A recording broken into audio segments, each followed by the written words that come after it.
right, we here on another episode of Ear to the Streets. We got somebody who I would like to definitely call a legend in Detroit culture. We got Chef Dink here. What's going on, man? What's the word, man?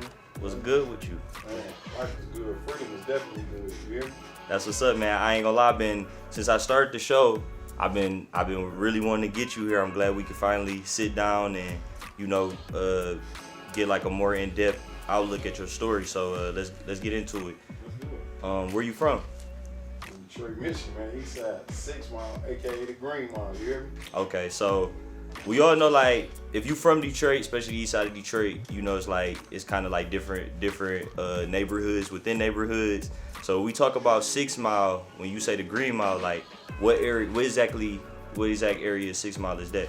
Well, I was born on Van Dyke, so we'll say Van Dyke and 6 Mile all the way to Kelly. You know, Gratiot, it turns to Seymour, but that's 6 Mile too. So we'll say all the way from Van Dyke to Kelly. Okay.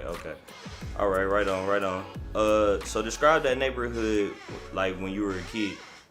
Oh, when I was a kid, it was the Van Dyke area. It was an inner city. You know what I'm saying? It was an inner city neighborhood. Had to learn on the fly. You know what I'm saying? You had to be ready for change at all times.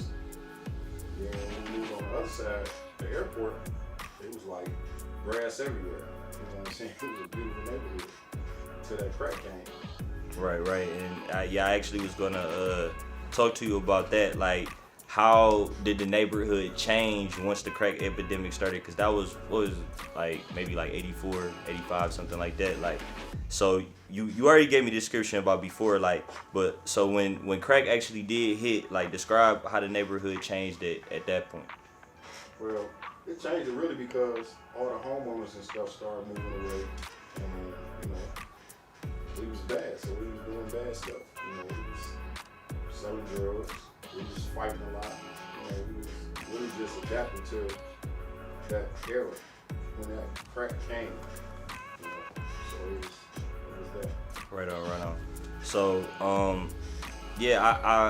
I did a tad bit of research, and I seen you started cooking when you were 6. Yeah. When you were 6 years old, at 6 years old, do you remember what you prepared? Like, what was the first thing you cooked at 6? I definitely remember the first meal was some fried chicken, which I had undercooked the first time. I was cooking it too fast. It was fried chicken, some canned corn, and some green peas. Okay, so you telling me that you fried chicken at 6 years old, like deep fried, like the way, you know? Pan fried. Cast iron skillet. Right. I had it up too high, so I cooked it, and it was like brown on the outside, but it, you know what I'm saying, it was still uncooked on the inside. Okay. So do we got it sounds like we got like a bit of a southern heritage that you may be from, like. Are your parents, grandparents, are they from the South or something like that? Yeah, you know, pretty much everybody, you know what I'm saying, from our era, from like my grandparents and my great-grandparents, they all migrated from somewhere down south, like, you know, Kentucky. Like, they were a part of that first generation of migrants to Detroit? You could probably say that. Okay. Yeah. Okay. So, so maybe you would say, like, probably does that have a lot to do with, like, why you gravitated towards the kitchen at such a young age? Oh yeah, because I used to have to pick greens. My grandma used to send me out in the backyard to pick greens. You know, I had, you know, my father's mother, she had a garden in the back, so I used to go pick greens, help her clean them, peel sweet potatoes, for the yams, stuff like that. All along, I never knew what I really was doing. I never knew they was instilling them skills in me. Right. And, you know, my mom used to work like 4 jobs. That's where I get the hustle from. So it was easy for me to adapt to all those things that was going on. Okay. So you were raised by your mom and your grandmother? Yeah. Okay. That's what's up. Same house, or? Somewhat, you know, because when we fell on hard times, we went to stay with my grandma. Right. Okay. All right. So, like, what were some hobbies you had, like, when you were growing up? Same as everybody else. You know, sports, bikes, you know, breakdancing. Okay. So I walk like Fred Sanford, man. Okay, yeah. Okay, so yeah, you were into breakdance. Breakdancing, flips, rock fights, all all the stuff. We ghetto kids, not ghetto, but we grew up in a culture where everything wasn't as good on this side as it was on that side. Right. So we invented games. We had trampolines, but we didn't have trampolines. We had mattresses. We would get the old mattresses and box springs and put them in the field and flip off them. So, Exactly. Right. So as a kid, like I know you were I know like later on for sure you were like really into music, but as a kid were you into music like the same way, like as far as like rapping and like stuff like that? Like what were you more into like sports or music as a kid? Like it was both, because you listening to, like I say, you listen to my parents in the house, they having the blue light parties where they in the basement, they jamming. Oh, yeah. You know what I'm saying? So the music was embedded. And the feel of the music, music is feel good like food. They both go hand in hand. So when you got like my mom, while she cooking, she might be listening to the Parliament P-Funk or something like that. You know what I'm saying? My grandma, while she cooking, she might be listening to the blues. You know what I'm saying? Right. So the music is in you. It's instilled in you. And they go, you know what I'm saying? They go together. How did you feel the first time you ever heard hip hop? Man, I rewind to take what? Yeah, what was the you gotta give me that. What was the song? Like what was what's Grandmaster Flash? Don't push me because I'm close to the edge. Oh, so the message. The message. The message. Yeah. Right. Right, yeah, that was. You had the Sugar Hill Gang. Okay. And it was I don't know who made the song, but it was called the Double Edge Bus. Oh, of course, yeah. That's definitely in Detroit. That's a classic in Detroit. You know what I'm saying? So that I was like, man, and then how they put the words together, they was rhyming. Right. And when we was little, they used to teach us how to read off rhyming words. Like cat and hat and stuff like that. So it was second nature pretty much. Okay. When was like the first time you ever wrote a rap song? 1980.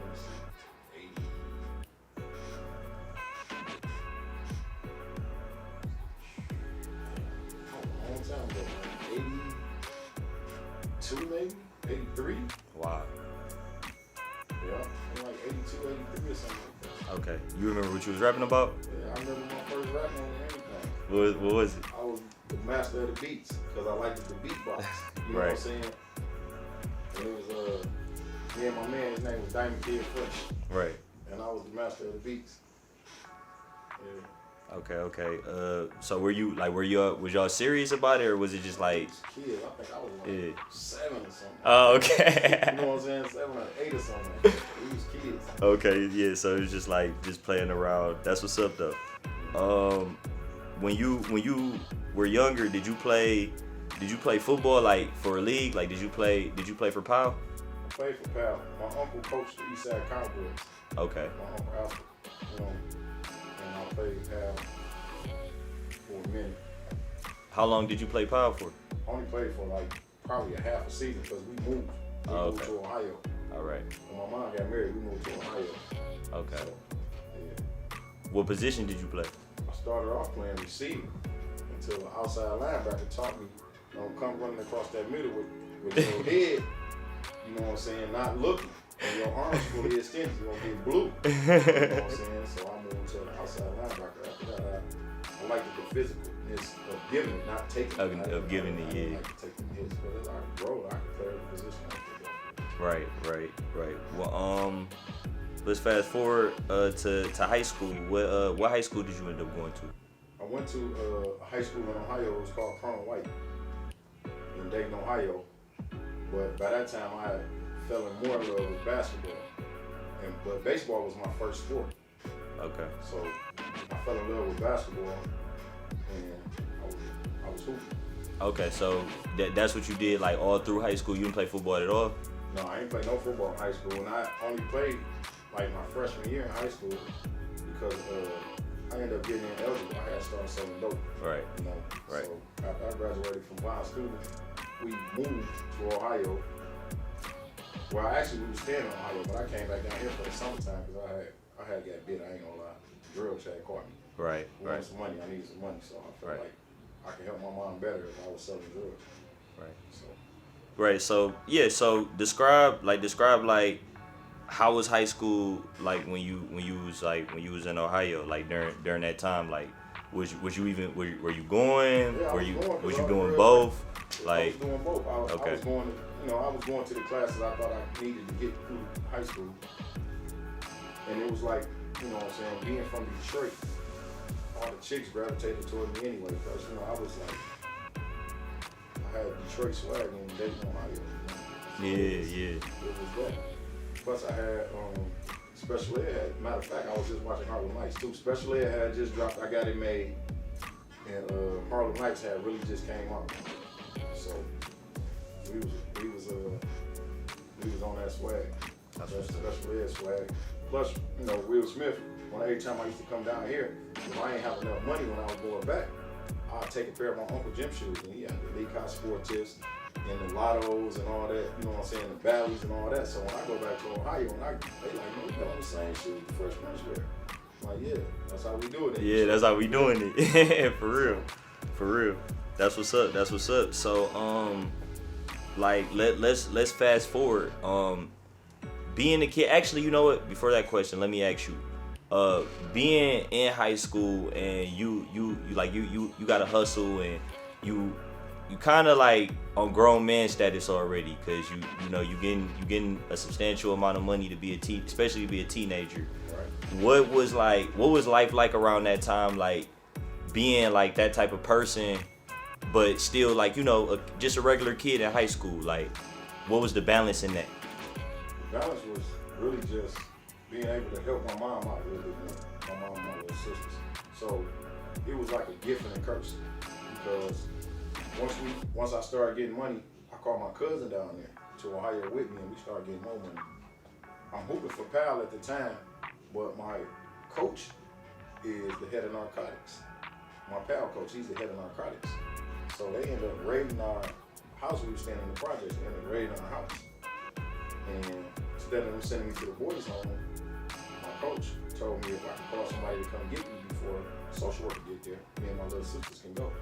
Call my grandma, she's still living right now. She's 97. Wow. She pulled up, sent my babies up out of there. I'm like, oh, gotta go. But they told me I could never go back to Dayton, Ohio, so they kicked me out the city, state, whatever, call themselves. So I came back home. I went to Osborne. They kicked me out of Osborne. Went to Finney. They kicked me out of Finney. So I just was, doing me.